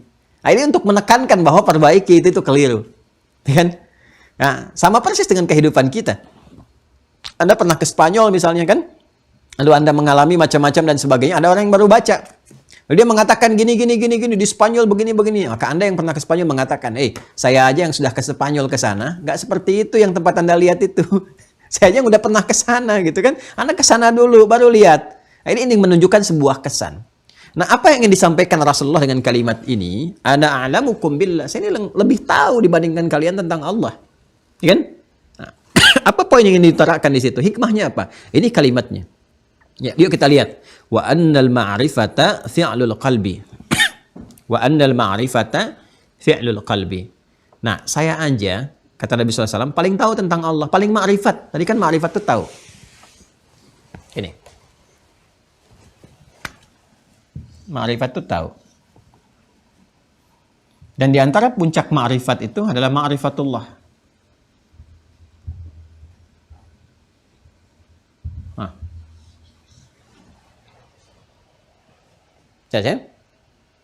Saya ulang ya. Ma'rifat itu mengetahui sesuatu secara sempurna, secara luas. Ya, basicnya pengetahuan, basicnya ilmu. Ilmu kalau sudah terkumpul jadi ma'rifah. Ya, pengetahuan yang terkompilasi. Baik, perhatikan. Ini asalnya dari kata verbnya, kata kerjanya arafa. Ya, arafa. Nounnya al-urf. Al-urf itu asalnya kerikil-kerikil yang disusun. Jadi kalau Anda nyusun kerikil-kerikil sampai jadi bukit. Masih terimajinasikan nggak kalau kita misalnya mau bangun sesuatu itu kan suka ada tumpukan batu kerikil itu kan? Ditumpuk gitu ya. Ya, kadang kan sekarang kalau diturunkan dari truk kan langsung begitu, jadi tersusun langsungnya seperti bentuk gunungan gitu. Nah, Anda kalau nyusun kerikil, terus batu-batu sampai ke atas, ya sampai ada susunannya seperti bukit, terus Anda naik ke atasnya. Terus terlihat landscape-nya secara luas, terlihatan dari atas. Ya, warna-warninya, ragamnya, macam-macamnya dan sebagainya. Nah, itu susunan bukit yang tingginya, yang sudah tersusun, saking tingginya terlihat yang ada di sekitarannya, itu disebut a'raf namanya, turunan dari sini. Kalau Anda sudah naik nyusun sampai jadi bukit, kan? Terus naik ke bagian paling atas, sehingga dari sini nampak di sekitarannya. Yang sini terlihat dan juga terlihat landscape-nya lebih luas. Ini disebut a'raf nih, puncak ini disebut a'raf. A'raf. Karena itu ada surah Al-A'raf. Kenapa disebut surah Al-A'raf, surah yang ke-7? Itu kan rahasianya dari ayat 47 sampai 49 sampai ke 50-nya, kan? Ya, disebut dengan Ashabul A'raf. Karena ada orang yang saat dihisab, itu antara soleh dengan salahnya, ini yang kanannya soleh, ini salah. Itu 50-50, 50-50. Seimbang. Di kebaikannya 50%, kesalahannya 50%. Ya kan? Dia belum bisa ke surga. Dia juga tidak ke neraka. Ya kan? Karena seimbang amalannya. Ya, butuh keputusan ini. Di sini kan, rahmat Allah Subhanahu wa taala, syafaatnya. Lalu apa yang terjadi? Lalu disimpan dulu, karena ini belum ke surga, belum ke neraka, tidak ke neraka, belum ke surga, diperbaiki kata-katanya, tidak ke neraka, kan? Maka disimpan dulu di A'raf nih, satu bukit yang tinggi yang bisa mengamati semua keadaan di surga. Terlihat, cepat pengen nikmatnya orang di surga, Masya Allah, kegembiraannya, berbinar wajahnya, macam-macamnya, dan semua, pengen ke sana. Dan nggak sanggup lihat ke belakang, ke neraka, nggak sanggup, dengar-dengar jahitan-jahitan, nggak sanggup nengok. Ya ilustrasinya beginilah yang paling gampangnya gitu. Jangankan neraka yang segala puncak kepedihannya tak terlukiskan, nggak bisa terbayangkan, saking dahsyatnya nggak bisa terbayangkan. Ya, yang paling gampang ginilah, Anda malam-malam suasana gelap gitu kan, jalan di belakang ada suara, cepi, cepi, manggil gitu kan. Kira-kira sanggup nengok nggak ke belakang? Apa Anda akan menengok? Apa sih ribut amat? Nah, saya yakin nggak akan begitu, pasti Anda akan lari, nggak sanggup nengok Anda. Ya, suasana samping kuburan macam-macam, Anda lewat, tiba-tiba ada pohon besar, begitu Anda lewat, di situ ada suara. Gitu kan, cepi, cepi, cepi apa Suneo? Bisa gitu. Nggak mungkin Anda nengok, bukan saya Asep, enggak, pasti lari. Ya itu baru satu aja seperti itu, Anda sudah nggak sanggup lihat. Apalagi yang puncak dari segala bentuk hukuman, teriakan macam-macam, histeria, ada di sini semua. Jadi dilukiskan, digambarkan itu kan. Di surah Al-A'raf itu bagaimana dia ingin cepat mendapatkan rahmat Allah ke surga. Kemudian juga ini, ya dia tak sanggup untuk menoleh ke belakang. Maka saat itulah dia berharap rahmat Allah dan rahmat Allah diturunkan pada saat itu. Maka dimasukkanlah ke surga. Setelah proses hisab selesai. Setelah hisab selesai, ya satu harinya kan 1000 tahun. Setelah ini selesai. Nah, inilah A'raf. Ini saya ingin terangkan turunan kata ini derivasinya. Ya, jadi tergambarkan bagaimana susunan-susunan ini menjadikan terlihat sekeliling. Ya, akumulasi pengetahuan, ya kompleksitas pengetahuan yang terkumpulkan sehingga kita melihat landscape-nya lebih luas, teramati. Oh ini melakukan ini karena begini. Oh ini dasarnya seperti ini. Oh dia mengerjakan ini karena ini. Oh dia baca bismillahnya jahar karena ini dalilnya. Oh dia nggak baca karena begini. Oh dia sir karena seperti ini. Oh dia baca rakaat pertama saja tidak karena begini. Luas sekali. Itu kumpulan akumulasi ilmu pengetahuan yang menjadikan landscape dia melihat semakin luas pandangannya, semakin terlihat. Itu disebut ma'rifah. Ini. Ya kan? Dan puncak ma'rifah itu, puncak ma'rifahnya adalah ketika mengenal Rabbnya. Ya. Orang yang mengenal Allah Subhanahu wa taala dengan baik, maka dia akan mengenal tentang hukum-hukumnya, tentang dirinya, tentang hakikat kehidupan, tentang jalan kehidupan. Lalu kalau sudah kenal itu semua, mudah dia menjalani kehidupan karena tahu. Ya. Dia akan kemana nih? Oh, dia akan berumah tangga. Oh, dia sudah tahu tentang hal-hal yang boleh jadi gitu kan terjadi di rumah tangga. Oh, ini yang akan dialami, ini solusinya. Karena tahu solusinya, dia berjalan menikmati itu semua. Apalagi bisa di pekerjaan, dia tahu babnya. Tentang bab rizki, dia mengerti. Ya, dia kenal Allah ke Razzaq, yang maha pemberi rizki dan sebagainya. Karena mengetahui, mempelajari luas itu menjadikan hidupnya lebih mudah. Maka di sini ada dorongan ma'rifatullah. Ya, ayo kenali dong Rabbmu, kenali Allah Subhanahu wa taala. Ya, support pertama ma'rifah itu kan ilmu. Makanya perintah pertamanya dapat ilmu, fa'lam annahu la ilaha illallah. Quran surah 47 kan? Ya, ayat 19, fa'lam annahu la ilaha illallah. Pasti punya perangkat ilmu. Ilmu itu mengarahkan kita pada ma'rifah. Ya, akumulasi semua pengetahuan itu menjadi ma'rifah. Karena itu wajar semua bentuk pengetahuan terkait dengan Allah Subhanahu wa taala, ketuhanannya, perhatiannya, perawatannya, ya, panggilan kepadanya, nama-nama mulianya, itu semua Nabi yang paling tahu. Makanya Nabi mengatakan ana a'lamukum billah. Saya yang paling ma'rifah, saya yang paling tahu. Ini kalau kita ingin ma'rifah kepada Allah, ingin mengenal, ingin tahu, ingin jadi hamba yang sempurna, yang baik dan sebagainya, maka jalannya nggak ada lain kecuali ikuti Nabi. Bukan mengkreasikan sendiri. Ya, karena itu Nabi dari awal mengatakan, ana a'lamukum, saya yang paling ma'rifah, saya yang paling tahu. Pakai tafdil bentuknya. Billah. Nah, sekarang kita bertanya pada Rasulullah, kan? Ya Rasulullah, kalau begitu bagaimana jalannya untuk mengenal ini? Kan? Bagaimana jalannya untuk mengumpulkan semua pengetahuan itu, mendekat kepada Allah, mendapatkan kemuliaan-kemuliaan dan sebagainya? Apa jawabnya? Kita lanjutkan. Ya. Kata Nabi, ana a'lamukum billah wa annal ma'rifata, dan ma'rifah itu pakai alif lam tuh. Ya, kalau sudah pakai alif lam di sini kan, wah sudah, ini istighraq. Apa di sini ta'riful ma'rifah. Ya kan? Nah, kekhususan atau keluasan. Kalau keluasan berarti maknanya banyak. Wa annal ma'rifata, dan ma'rifah itu sungguhnya fi'lul qalbi. Ya, termasuk amalan hati. Nah, ini dia jalannya. Nah, jadi Nabi memberikan satu gambaran bahwa kalau kamu ingin mendapatkan ini, wa annal ma'rifata, dan sungguhnya ma'rifah itu, kalau kamu ingin mendapatinya, kan? Fi'lul qalbi, ini amalan hati. Qalbi ke sini. Yang tadi saya tuliskan nih, qalbu masih ada nih. Fi'lul qalbi intinya di sini. Sedangkan di awal sudah saya sampaikan, kalau ada bahasa-bahasa qalbu, nafas, sadrun dan sebagainya, intinya kemana? Ke jiwa takwa. Inti takwa apa? Iman. Ini ma'rifah itu kaitannya dengan iman. Sini. Qalbu.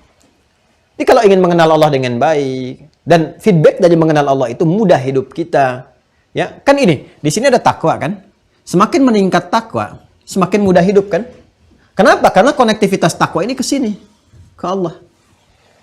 Karena itu kalau takwa kita ditingkatkan, naik terus, pancaran imannya naik terus, ya sempurna ini, menuju kepada Allah, maka feedbacknya yang turun adalah kemudahan. Karena Allah maha segalanya. Ini apapun yang kita kerjakan, kita tahu, oh ini, Allah sedang menguji. Oh, yang diinginkan begini. Jadi langsung ada bimbingan. Di bawah bimbingan itu adalah hudan. Ulaika ala hudan mir rabbihim. Dibimbing oleh Allah Subhanahu wa taala. Karena itu konsepsi ini kalau kita pelajari, ini bukan teori belaka, bukan. Ya, bukan keterangan seperti adanya, tidak. Ini langsung gambaran dari sini Al-Qur'an. Ya, kalau mau dikeluarkan dalilnya, ya kita keluarkan. Quran surah 65 misalnya. At-Talaq. Di akhir ayat kedua itu sampai awal ayat ketiga. Wa may yattaqillaha. Tuh. Dan siapapun pilihannya. Dan siapapun tanpa kecuali yang mampu meningkatkan takwanya kepada Allah pakai fi'il mudhari, yattaqi. Yattaqi. Siapapun yang terus mencoba meningkatkan takwanya kepada siapa? Allah. Apa feedbacknya? Yaj'al lahu makhraja. Maka Allah berikan jalan keluar. Itu feedbacknya pakai nakirah loh, nggak pakai alif lam, makhraja. Ya. General sifatnya. Apapun persoalan kehidupannya. Ya ja'allahu makhraja, maka Allah akan memberikan jalan keluar dari setiap persoalan yang ia alami. Jadi selalu dibimbing karena sudah ma'rifah itu, dibimbing karena luas kan? Ya, tiba-tiba ada macet, orang lain keluh kesah begini, tantin. Oh, ini santai aja. Wah, sudah Allah tetapkan macet, mengeluh juga nggak ada persoalan. Alhamdulillah ya Allah, yang kau hadirkan suasana ini sehingga aku bisa merajaah lagi. Aku bisa baca lagi. Jadi selalu ada solusi gitu. Karena lapang. Ya, ada ma'rifah ini. Jadi apapun yang terjadi pada dirinya, selalu dia ada kesimpulan dalam jiwanya mengatakan inna ma'al usri yusra. Itu kalau dalam bahasa bebasnya, inna ma'al usri yusra itu kalau dalam bahasa bebasnya pasti ada solusinya. Ya, setiap ada kesulitan pasti ada masalah, ada solusinya. Setiap ada problem ada solusinya. Ya, kalau dalam bahasa cepat lagi pasti selesai ini. Itu secara psikologis memberikan ketenangan pada hati, kelapangan pada jiwa. Ya. Karena itu sesuatu yang lapang, jiwa kalau sudah lapang, kan enak menerima apapun. Itu kelapangan jiwa, itu disebut insyirah namanya. Kalau sudah lapang, insyirah, lapang, sehingga enak, mau terima apapun itu, terlihatnya itu nyaman itu. Ya, Memang kita merasakan ada juga air mata, ada kesedihan, tapi karena lapang itu sejenak saja dan dilihatnya secara objektif luas. Karena itu di surat Al-Insyirah itu kan segala beban itu kalau sudah ada prinsip pasti selesai, pasti ada solusinya. Itu kapan terjadi? Ketika ada tawakal. Ya, coba lihat di surat Al-Insyirah. Alam nashrah laka sadrak wa wada'na anka wizrak alladzi anqadha dhahrak. Tuh, bebannya luar biasa tuh. Wa rafa'na laka dzikrak fa inna ma'al usri yusra. Inna ma'al usri yusra. Kapan itu terjadi? Fa idza faraghta fansab wa ila rabbika farghab. Ketika ada puncak ini. Ini gambarannya. Jadi kalau cawan ininya luas nih. Ya, cawan ininya luas nih. Apapun yang masuk karena lapang, karena ma'rifah, karena luas. Jadi kalau masuk pun nggak banyak berpengaruh. Ya. Anda kalau bawa satu gelas ya. Masukkan segenggam di situ, masukkan air dulu, air bening, masukkan ke genggam garam ke situ. Lalu aduk. Minum. Baru sedikit sudah asin. Tapi kalau Anda datang misalnya ke danau yang tawar, airnya bening bagus, lemparkan tuh segenggam garam. Kalau luas, nggak akan berpengaruh. Ya, dengan volume yang sama, setenggaman itu ditebarkan, nggak akan berpengaruh. Rasanya tetap segar. Itu gambarannya. Ya, dan dia kenal. Wa yarzuqhu min haitsu la yahtasib. Diberikan rezeki dari sisi yang tidak dia duga. Dia mah ikhtiar aja, ngerti kok. Terserah manusia mau disebut saya tukang ini, kuli ini, itu kan bahasa manusia. Yang penting saya ikhtiar, Allah turunkan. Saya nggak butuh penilaian manusia. Yang penting penilaian Allah. Sepanjang Allah ridha, saya nggak peduli. Toh saya akan meninggalkan manusia pada akhirnya. Ini dia. Tapi bukan berarti tidak membangun hubungan baik, karena Allah perintahkan pun, ya. Allah pun perintahkan untuk membangun hubungan baik. Yang saya maksudkan tadi, dia sibuk untuk mendapatkan penilaian Allah. Dan penilaian Allah ketika hadir baik itu, feedbacknya adalah mendapatkan kemuliaan untuk manusia sekitarannya. Ini wa yarzuqhu min haitsu la yahtasib yaj'al lahu min amri yusra wattaqullaha la'allakum tuflihun wattaqullaha yu'allimukumullah ya wa yukaffir ankum sayyi'atikum, dan di ayat-ayat lainnya ya, menggugurkan dosa, menghadirkan kebahagiaan, mendapatkan kesuksesan, ya, meningkatkan kemuliaan, mendapatkan tambahan pengetahuan. Puncaknya di sini. Jadi kalau Anda ingin pintar pun kalau sudah ma'rifah, ini di sini. Pintar itu kan ma'rifah. Makanya orang yang pintar banget disebut araf. Ya. Allamah araf. Wah, ini orang luar biasa nih. Banyak taunya gitu kan. Huwa ma'rifah. Ini orang juga banyak taunya. Ini gambarannya. Jadi kalau sudah intinya ada di sini gitu.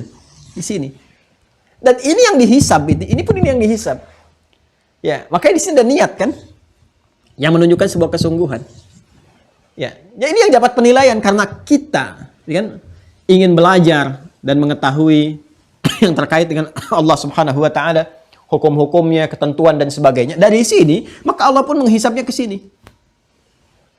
Menghisapnya ke sini. Ya, maka Nabi mengatakan innamal a'malu binniyat wa innamal likulli imrin ma nawa. Niat itu ada di mana? Di sini. Ya, nah, kalau kita teruskan baca dalam keterangan hadisnya, ya kan? Wa annal ma'rifata fi'lul qalbi, dan bahwa sesungguhnya ma'rifah itu adalah amalan hati liqaulillahi ta'ala, berdasarkan firman Allah Subhanahu wa ta'ala, walakin yu'akhidhukum bima kasabat qulubukum. Surah Al-Baqarah ayat 225. Ini apa namanya? Bagian ke intinya. Kalau kita mau baca dari awalnya, la yu'akhidhukumullahu, ada billagwi fi aymanikum walakin yu'akhidhukum bima kasabat qulubukum. Ada? Kan? Allah tidak akan memberikan satu konsekuensi berupa hukuman kalau kamu berbuat salah, ya, karena kesalahan yang tidak disengaja, karena tidak terniatkan misalnya, ya kan? Ada ayatnya, walakin yu'akhidhukum bima kasabat qulubukum, tapi Allah akan memberikan satu konsekuensi hukuman itu dinilai dosa ya, ketika memang itu benar-benar diniatkan karena kesadaran dalam jiwanya. Ya. Bukan karena salah, karena nggak sengaja, karena nggak ada niat. Tidur, gitu kan? Dengan teman, tiba-tiba nggak sengaja, ya mendorong misalnya kacamatanya teman begini sampai jatuh, ya sampai patah misalnya. Ya tetap dalam muamalah duniawiyah itu diganti. Ya tapi tidak melahirkan dosa karena nggak sengaja untuk salah seperti itu. Ya tetap kita ganti, gitu kan? Dan biasanya Allah lembutkan hatinya karena nggak sengaja, dia pun ya udahlah nggak usah, nggak apa-apa, kamu kan tidur gitu. Itu Allah melembutkan hati. Jadi kalau bukan karena niat atau sesuatu yang disengaja, itu Allah akan berikan kepada lawan tertentu feedbacknya kelembutan-kelembutan hati. Karena nggak dihukumi dengan perbuatan-perbuatan kesengajaan itu. Ya tetap walaupun tetap seperti itu, tetap gitu kan. Ada hukuman-hukuman yang sifatnya bukan hukuman-hukuman spiritual. Yang di sini konteks-konteks hukum positif saja. Ya. Nah, tapi ada kelembutan hati sehingga diringankan di situ. Ya. Tapi kalau secara spiritual nggak dicatat, yang namanya nggak sengaja, gitu kan? Nah, tapi kalau sudah diniatkan keluar dari hati dan seterusnya, itu yang keluar. Kenapa? Karena ini konektivitas tadi yang kita tuliskan, kita telah bahas. Ya, karena semua yang akan kita coba kenali terkait dengan Allah, hukumnya dan sebagainya, sumbernya dari jiwa, dari takwa, dari keimanan, dari kalbu, maka Allah pun menghisab apa yang ada di kalbunya. Itu yang disebut dengan niat amalannya. Nah, jadi yang ingin saya maksudkan adalah, kalau kita ingin ma'rifah, rumus Nabi tadi, kalau kita ingin ma'rifah dengan segala pengertiannya, al-ma'rifah kan punya pengertian yang banyak. Ya. Ma'rifah secara umum pengetahuan yang luas tentang kehidupan. Ya, secara khusus untuk mendapatkan semua itu ma'rifatullah. Maka kalau ingin ma'rifatullah dengan baik, perbaiki dulu ini. Ya. Sehingga hisab Allah kepada kita pun ringan. Menjalani kehidupan pun nyaman. Hisabnya ringan, hisaban yasira. Menjalani kehidupan pun nyaman. Jadi ada kenyamanan, tenang dalam berkehidupan. Ada kedamaian, kebahagiaan saat dihisab. Jadi untuk ma'rifatullah, kita butuh ma'rifatul insan. Karena ini ada dalam setiap diri kita. Ya. Perhatikan baik-baik. Ini sadrun, ya? Ini jawari, jasad. Kemudian sadrun, sudur, qalbun, nafas. Ya kan? Kemudian ada takwa, ada iman, dan seterusnya. Ini ada di mana semuanya ini? Ada dalam insan. Al-insan. Nama manusia dengan segala totalitas aktivitasnya. Ini kan ada dalam diri kita sebagai manusia. Ya, saya munculkan insan dibandingkan nama lain. Kan ada nama lainnya juga. Al-ins misalnya kan. Sebutkan 18 kali dalam Al-Quran yang berpasangan dengan jin. Ya ma'syaral jinni wal ins. Wa ma khalaqatul jinna wal ins. Ya kan? Kemudian ada Bani Adam. Ya Bani Adam khudhu zinatakum inda kulli masjid. Ada apa lagi misalnya? Bashar. Qul innama ana basyarum mithlukum. Ada apa lagi misalnya? Nas. Qul a'udzu birabbin nas. Tapi ada juga al-insan. Al-insan itu nama bagi manusia yang menunjuk totalitas aktivitasnya. Nah, kita beraktivitas, bersikap lewat jawarih, lewat jasad ini, sumbernya dari sini. Ada dalam diri kita. Maka kalau kita ingin ma'rifatullah dengan baik, ya, ingin mengenal Allah, mengenal kemuliaan, kenyamanan, beraktivitas segalanya, maka kenali diri kita. Puncaknya di sini. Nah, kalau kita ingin menguatkan ini, ma'rifah itu kan akumulasi dari pengetahuan, dari ilmu, maka mesti belajar. Ya, nggak mungkin orang bisa ma'rifah tanpa belajar. Pelajaran mana yang paling sempurna mengajarkan kita? Yang nggak ada yang kenal tentang diri kita, al-insan, kecuali penciptanya. Akhirnya balik lagi ke sini, ke Al-Quran. Penjelasnya dari mana? Hadis. Jadi kalau ingin tahu tentang bagaimana menguatkan kolbu, menguatkan iman dan sebagainya, supaya hatinya tentram, hatinya tenang, dihisabnya enak, baliknya ke sini. Apa kata Al-Quran amalan yang bisa menenangkan kolbu? Kolbunya tenang. Kalau tenang itu kan nyaman. Ya, sesuatu yang tenang kan nyaman. Ya. Ketenangan yang melekat pada kalbu itu disebut tumakninah namanya. Itma'anna yatma'innu. Itma'anna yatma'innu.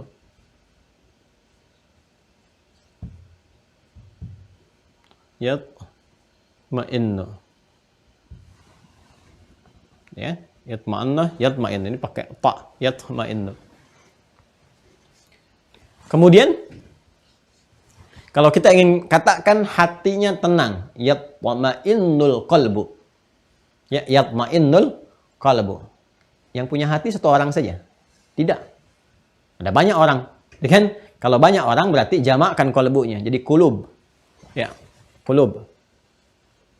Maka masuk kaidah dalam gramatikal bahasa Arab, kullu jam'in muannatsin. Kalau setiap ada yang jamak, maka yang menyertainya mesti berubah dari mudzakkar kepada muannats. Maka dari sini yang yatma'innu berubah jadi tatma'innu, ta. Ya, menunjuk pada muannas, ta. Tatma'innu. Qulub. Ya? Saya ulang ya. Tadi kan kita ingin ma'rifah, puncak ma'rifah itu kenali diri kita supaya qalbunya tenang sehingga ketika dihisab oleh Allah pun nyaman. Terus juga ya pengertian terbaliknya, ini bisa mengenal Allah dengan baik, sempurna, ininya tenang, nyaman, berkehidupan juga enak. Jadi kalau ininya tenang, insyirah tadi, segala solusi akan tiba, persoalan akan dianggap ringan, maka hati mesti tenang. Kalau tunggal qalbunya yatma'innu. Kalau banyak semua orang ingin seperti itu, jamakkan tatma'innu. Ya, Qalbu jadi qulub, tatmainnul qulub. Sekarang kita harus mencari, tadi kan referensi yang paling tahu tentang diri kita insan Allah, ya kan? Sedangkan Allah, Khalik, pencipta kita, menerangkannya dalam apa? Dalam Al-Quran. Ya, kalau ada yang mengklaim misalnya di kitab-kitab lain, silahkan tinggal dikomparasikan, dicari kalimat. Kalimat apa? Nih, tips untuk mendapatkan tatmainnul qulub. Langkah-langkah strategis. Bagaimana supaya tatmainnul qulub? Cari kalimat tatmainnul qulub. Ya, cara-cara yang menenangkan kepada jiwa. Kalau mau dengan bahasa apapun silahkan. Ya, cari yang sepadan dengan makna ini, mencakup ini. Kalau bahasa Arab itu sudah mencakup banyak hal. Karena itu di surah Yusuf kan dibuka la'allakum ta'qilun, supaya kamu cerdas. Ya, kamu banyak meriset, terstimulus untuk banyak meriset. Ini cari redaksi tatmainnul qulub. Apakah ditemukan di Al-Qur'an? Ya. Kita temukan. Quran surah 13.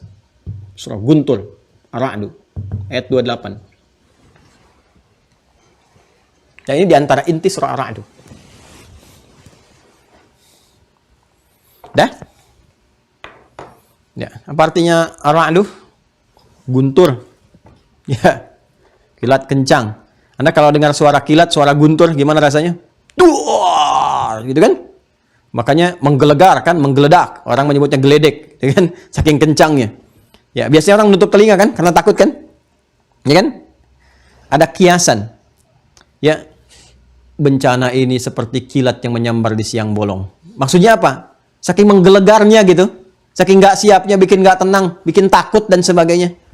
Ada orang-orang yang tersambar musibah, ya sebesar apapun, bahkan diilustrasikan seperti kena guntur halilintar yang kencang menyambar di siang hari, duar gitu kan. Sekuat itu pun masih tenang aja hatinya. Dengar ada ini kejadian begini-begini, Pak, Bapak di PHK gitu kan, dia tenang aja. Oh ya sudah, kalau memang dijelas seperti itu, coba lihat suratnya. Oh baiklah, kalau memang sudah seperti ini keputusan ya saya jalani. Toh Allah juga akan mengatur rezeki dan sebagainya. Itu kalimat-kalimat tawakal begitu. Itu akan terus naik sampai ke arsy, ya. Dan feedbacknya apa? Allah berkenan menggerakkan jiwa-jiwa makhluk-makhluk yang kecil itu untuk langsung dititipkan solusi. Wah luar biasa Bapak ini, viral kisahnya gini, nawarin banyak orang nih. Gini. Rumah ini mau digusur, ya tawakal aja ya sudah. Mudah-mudahan di tempat lain bisa baca Quran lagi, bisa tahajud lagi. Viral kisah, boom. Dari satu yang mau gusur, yang nawarin ratusan orang. Pak pindah sini aja, gini, dan sebagainya. Jadi ada orang-orang yang, walaupun ada satu kejadian yang kayak guntur nyambar di siang bolong, siang hari dan sebagainya, duar. Ya, dia tenang aja. Ini gambaran ya, gambaran tafsir umum. Kalau mau ngajinya dapat ke situ agak banyak yang harus kita baca. Ya, tapi saya ingin katakan, di surat Ar-Ra'd ini, surat tentang kilat, guntur, dan sebagainya, bukan hanya ingin menggambarkan bagaimana Allah memberikan gambaran tentang ini loh. Nggak ada akses para jin yang langsung disambar ya oleh petir-petir kalau mereka mau coba-coba melanggar ketentuan Allah dan sebagainya. Tapi ada satu isyarat majaz yang sangat indah di ayat ke-28. Langsung aja ke tengah sampai mau ke ujungnya. Lihat langsung ke ujungnya.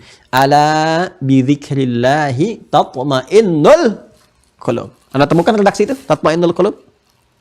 Ada ya? Ala bidzikrillahi tatmainnul qulub.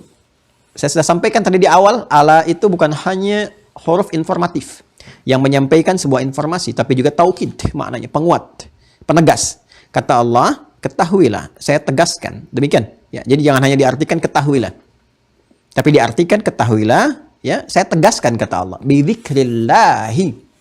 Bidzikrillah, ada ba-nya tuh di situ tuh. Wah, ini ngajinya harus agak dalam dikit nih. Ya, bidzikrillahi. Ini kuncinya.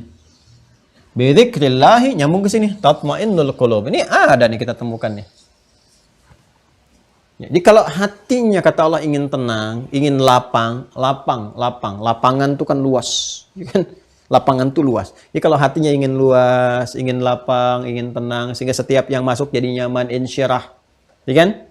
Terbangun tawakal yang kuat, wa ila rabbika farghab, karena kelapangan ini, kenyamanan ini. Maka apa yang menjadikan ini bisa terwujud? Kata Allah, zikrillah, bizikrillah. Tuh, zikrullah, lagi-lagi zikrullah. Masih ingat dalam pembahasan simpul iman yang pertama, ketika kita membahas rukun iman pertama, Allah, ya, kan sudah saya sampaikan pada teman-teman, nih, capture nih. Ya, itu kalau saya katakan penting, insya Allah terbawa terus itu. Masih ingat kan goalnya apa? Ya, ujungnya apa? Bukankah zikrullah? Ya kan? Masih ingat pembahasan simpul pertama mengenal Allah Subhanahu wa taala, ujungnya apa? Zikrullah kan? Ini kaitannya. Mengenal Allah kan ma'rifatullah, puncaknya zikrullah. Allah jawab sendiri di sini. Jadi pembahasan itu, setiap pembahasan relevansi dan korelasinya selalu ada. Itu nggak ditemukan kecuali di Islam. Al-Quran, hadis, jadi bicara apapun selalu terkait gitu. Karena memang kita menjalani kehidupan, kita yang hidup, kita yang bergerak, beraktivitas, semua hal yang ada perangkat kehidupan ini juga berinteraksi dengan kita, mesti ada keserasian, keselarasan, korelasi antara keterangan satu dengan yang lain, ini nyambung semua. Tapi ingat, di sini kan pakai ba, bidzikrillah. Sedangkan ba itu dalam bahasa Arab sendiri itu ada 14 makna, 14 fungsi. Jangan salah, ba ada 14. Ya. Saya punya kitab, bagus kitabnya, namanya sering saya sampaikan juga, Mughnil Labib an Kutubil Arif. Ada beberapa kitab tentang bahasa Arab juga. Mungkin nanti satu saat saya coba tunjukkan ya beberapa kitab tuh. Bagus, ada Ma'anil Huruf tentang makna-makna huruf dari alif sampai dengan ya. Ya, ada satu jilid tuh Ma'anil Huruf, cukup bagus sekali ya. Saya dapat saat di Tripoli. Tapi yang ini ada 2 jilid ini. Ini istimewa. Ya, istimewa. Nama kitabnya Mughnil Labib. Mughnil Labib an Kutubil Arif. An Kutubil Arif. Ya. Mughnil Labib an Mughnil Labib an Kutubil Arif karya Ibnu Hisham. Ini bagus sekali. Ya.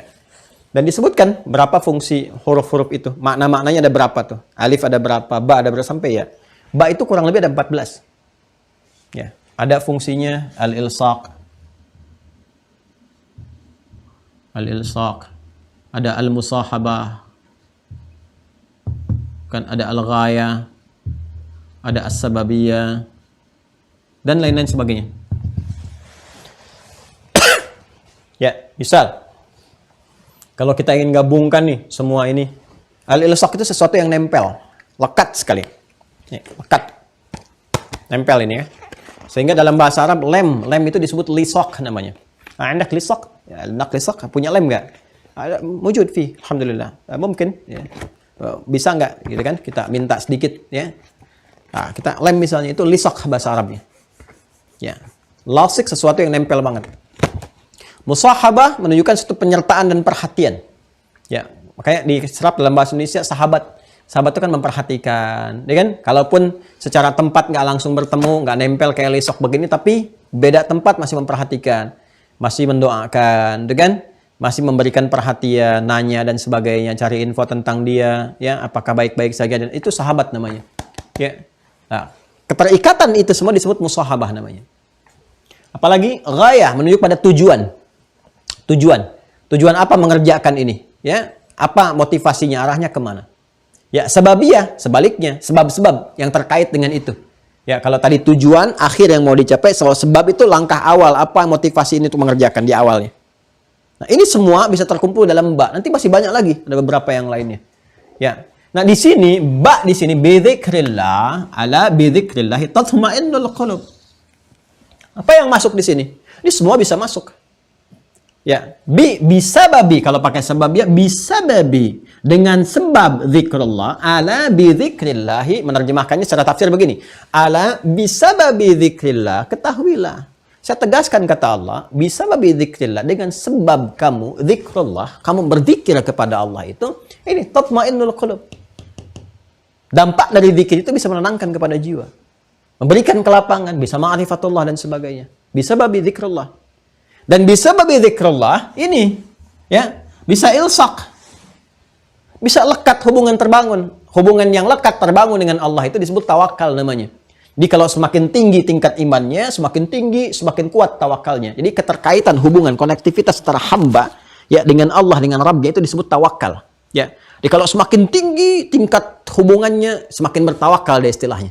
Ya, kepasrahannya, ya, ketersangkutannya. Jadi semakin dia terhubung, semakin kuat, itu terhubungnya disebut dengan tawakal.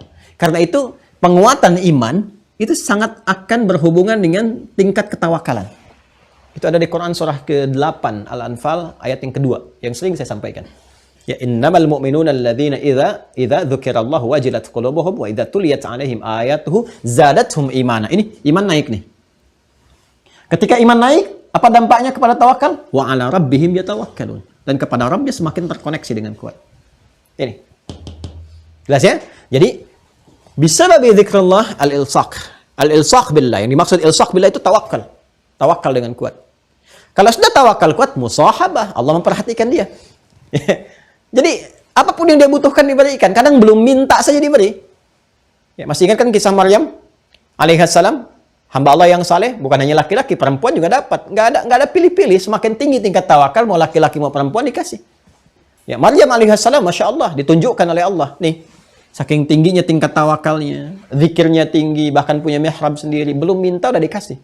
Ada orang yang belum bermohon, udah diberikan. Sepanjang itu kebutuhannya. Karena tinggi konektivitas dengan Allah, maka muncul musahabah, perhatian. Diperhatikan. Ya, di dunia aja Anda bisa lihat makhluk aja, walaisa kamitslihi syai', nggak ada yang serupa dengan perhatian Allah. Di dunia aja kita lihat, direktur perhatian kepada pegawainya misalnya. Kelihatan nih, rajin, bagus, perhatian. Nggak dia minta aja, diperintahkan bendahara, nggak naikin gajinya besok. Kan? Apalagi Allah yang nggak bisa diserupakan dengan apapun, dan dengan siapapun. Nggak bisa. Laisa kamitslihi syai' wa huwas sami'ul basir. Maka ketika Allah sudah berkehendak, sudah. Sampai Nabi Zakaria kan bertanya, di Quran surah ketiga, Ali Imran, ayat 37 itu, paling kiri sebelah bawah. Ya, fataqabbalaha rabbuha biqabulin hasanin wa anbataha nabatan hasanan wa kaffalaha Zakaria. Kullama dakhala 'alaiha Zakaria al-mihraba wajada 'indaha rizqa. Lihat ujung ayatnya. Ya, qala ya Maryam anna laki hadza. Nabi Zakaria mengkonfirmasi. Tahu Nabi Zakaria ini hasil dari tawakal, tapi ingin konfirmasi langsung di lisannya Maryam untuk menunjukkan berhasil enggak nih bimbingan Nabi Zakaria ini. Ya, ketika dikonfirmasi anna laki hadza. Dari mana semua ini? Saya belum antarkan sudah ada. Kok saya mau antarkan buah ini musim jeruk adanya apel. Dari mana semua ini? Kullama setiap kali akan masuk. Maka apa jawab Maryam? Qalat huwa min indillah. Ini. Karena sudah ma'rifah jawabannya setelah Allah. Ya, huwa min indillah. Innallaha yarzuqu man yasha' bighairi hisab. Allah akan memberikan rezeki apapun yang dia kehendaki tanpa batas kepada siapa yang dikehendaki. Nah, siapa yang dikehendaki ini? Kita mesti pelajari itu caranya. Ilmunya pelajari supaya dikehendaki oleh Allah. Supaya apapun, ada orang kan baru memohon, dikabulkan. Ada yang udah mohon, ditunda. Karena belum siap menerima. Ya kan? Ini ada yang baru terbersit di benaknya, udah dikasih. Ada yang belum terbersit, udah diberi. Apa tingkat yang menjadikan itu semua ini? Ma'rifah. Ya karena itu pakai ba. Bisa babi dzikrillah. Karena sebab zikrullah ini, lisak. Musahabah. Dan apapun yang dia kerjakan, ghayah, semua tujuannya lillah karena Allah. Makanya niatnya pun lillah. Dia gak berharap apapun dari kondisi dunia. Yang diharapkan Allah. Dunia itu ngikutin aja karena dia sudah tersandar kepada Allah. Tawakal kepada Allah, Allah yang punya segalanya. Untuk apa menukar rahmat Allah dengan dunia terlalu kecil. Ya kan? Karena Allah yang punya segalanya. Jadi kalau Anda tawakal kepada Allah, yang punya semua yang dikasih. Dunia aja kecil. Ya jangankan dunia, akhirat Allah kasih. Surga Allah kasih. Ini indahnya tawakal itu. Indahnya tawakal itu. Ya. Jadi dia mau berbagi lillah, terserah orang mau mengucapkan terima kasih, mau enggak, mau hormat, mau tidak, terserah. Ya, itu kan masalah dunia. Saya lillah. Sedekahnya karena Allah. Ya kan? Apalagi salatnya lillah. Ya, ibadahnya semua karena Allah. Ini yang dirangkum dalam salah satu doa iftitah itu kan? Dari 12 doa itu kan? Ya kita berkata, apa doanya? Ya, inna salati wa nusuki wa mahyaya wa mamati lillahi rabbil alamin. Ini dia. Wah, ini kalau kita ngajinya disambungin sama ke fikih itu enak banget tuh, teman-teman. Tapi harus mantap dulu ini. Kalau ini mantap tuh bawa ke fikih enak banget. Ya, terapkan di bab salat, terapkan di bab zakat, terapkan di bab puasa. Tapi harus kuat dulu. Makanya dulu sahabat ngaji 10 tahun kan. Dengan Nabi itu dari 0 imannya. Ya, butuh 10 tahun untuk penguatan. Karena dari 0, Anda, saya, kita udah berapa tahun beriman. Ini kan harusnya bisa ada akselerasi nih. Kalau diterangin ini ya sudah samina wa ata'na lah. Sudah nggak usah samina wa nanyaina lagi. Samina wa sa'alna. Kami taat, kami tanya. Gitu. Kami dengar, kami tanya. Ini. Ya udah nggak usah dikonfirmasi. Sudah terkonfirmasi kok. Namanya Al-Quran itu hak, pasti kebenarannya. Nggak usah dikonfirmasi lagi. Yang belum jelas baru dikonfirmasi. Ya ini apa coba? Keterangan udah ada. Ditantang kalau untuk membuktikan kalau belum yakin. Ya kan? Sampaikan ke Rasul. Rasulnya ada. Coba cari dalam sejarah. Dipraktekkan di sahabat terbukti semua. Semuanya sudah ada semua. Apalagi mau dikonfirmasi. Yang dikonfirmasi itu diri kita sendiri. Makanya kadang-kadang sebelum ma'rifatullah, ma'rifatul insan dulu. Ya, saya alhamdulillah pernah itu menulis buku kecil tentang ma'rifatul insan. Insya Allah isinya cukup membimbing ini. Ada. Mungkin di Wah Corner juga ada di paket itu ya. Saya satukan beberapa dengan buku-buku yang lain. Itu ada ma'rifatul insan. Insya Allah Anda baca itu untuk mengenali diri kita sendiri. Ya, dan keterangan lanjutan tentang jiwanya kan saya kasih footnote di bawah tuh. Ya, itu belum sempat saya tuliskan, sudah dimulai sekarang itu karena mau disatukan dengan ini. Nah, ini keterangan yang di Ta'lim Mira itu, nyambung semua. Ya, nanti kalau Anda mau lihat silahkan, nanti ada Ma'rifatul Insan, kaji itu, nyambungnya ke sini. Situ saya terangkan siapa kita sih, mau kemana kita. Apa bekal Allah yang Allah berikan kepada kita. Perkembangan kita bagaimana. Nanti seperti apa yang akan terjadi kepada kita. Bagaimana supaya hidupnya mudah. Dapat dunia, dapat akhirat, dan sebagainya. Ini gambarannya. Nah, sekarang pertanyaannya begini. Pertanyaannya, kan tadi dengan zikrullah, maka akan berdampak pada kelapangan hati. Dengan ini mudah menjalani kehidupan dan cepat mendapatkan akses rahmat dari Allah Subhanahu wa taala. Pertanyaan terbesarnya adalah seperti apa zikrullah yang dimaksudkan? Gimana zikrullah yang dituntunkan itu? Ya, apakah dengan kalimat-kalimat thayyibah, dengan bilangan tertentu misalnya? Apakah 33 kali, 1000 kali kah, 10.000 kali kah, dan sebagainya? Subhanallah, alhamdulillah, Allahu akbar, la ilaha illallah, dan sebagainya. Apakah ada amalan lain dan seterusnya? Jadi apa ini perlu diperinci dulu nih? Kalau enggak kan terputus sampai zikrullah saja, ya kan? Nah, apa amalannya? Seperti apa gambarannya? Nah, itu nanti yang kita bahas di pertemuan selanjutnya. Ya. Nah, jadi kita bersabar ya sampai esok hari nih. Nanti kalau sudah kita dapatkan zikrullah meningkat ini, jadi takwa terakumulasinya. Wah, kalau semakin takwa, jadi ke isim tafdil atqa. Atqa. Ya, itu yang dimaksud di Quran surah ke-49 ya, di ayat 13 itu di ujungnya. Kalau kita baca dari awal, ya ayyuhan nasu inna khalaqnakum min dzakari wa untha wa ja'alnakum syu'uban wa qabaila lita'arafu. Ya, inna akramakum indallahi atqakum. Atqa itu yang paling takwa. Nah, kapan menjadi paling takwa itu ketika banyak zikirnya. Ya, karena itu nanti kita akan baca hadis juga saat Nabi mengatakan saya yang paling takwa di antara kalian. Kapan? Setelah ma'rifah ini. Ya. Sedangkan ma'rifah ada pada apa? Zikrullah. Jadi materi kita selanjutnya nanti mengetahui tentang hakikat zikrullah. Hakikat zikrullah untuk mengantarkan kepada puncak takwa yang sesungguhnya. Sehingga kita bisa mengatakan setiap kali ada perintah, sami'na wa ata'na. Ada larangan, sami'na wa ata'na. Jadi tidak terjadi lagi, sami'na wa sa'alna. Sami'na wa nanyaina. Sami'na wa konfirmasina. Gitu kan?